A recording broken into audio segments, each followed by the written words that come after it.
Alors, c'est une question que je me suis en effet aussi beaucoup posée parce que j'étais en fait un aimant à entités et âmes errantes. J'en ai beaucoup souffert et ça a été un vrai problème dans ma vie et j'ai mis du temps à comprendre. Et au final, c'était juste que j'avais mon petit paquet de résistance qu'il fallait que je travaille et dont j'avais pas très envie de prendre conscience. Enfin, prendre conscience, j'ai pas pris conscience des origines, mais de voilà, de prendre conscience qu'il y avait voilà, des choses à libérer et au plus j'ai libéré ces résistances, au moins j'ai souffert de pollution énergétique. Ça m'arrive encore de temps en temps et c'est ok.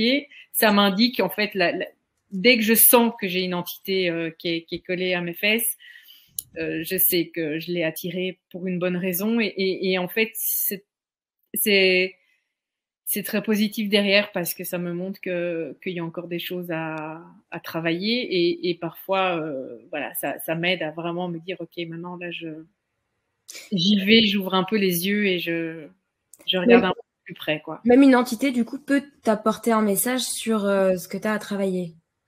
Non, en tout cas, ça apporte le message qu'il y a, puisqu'il y a cette loi d'attraction qui Eh existe, et oui. que les vibrations de même fréquence s'attirent. Si j'attire une vibration très basse, c'est qu'il y a une vibration très basse quelque part qui vibre en moi. Donc voilà, après à moi de me dire, de me rendre compte que en effet il y a un problème, par exemple dans le domaine professionnel que j'ai pas très envie d'aller voir et que j'essaye de me convaincre depuis X années, par exemple que tout va bien.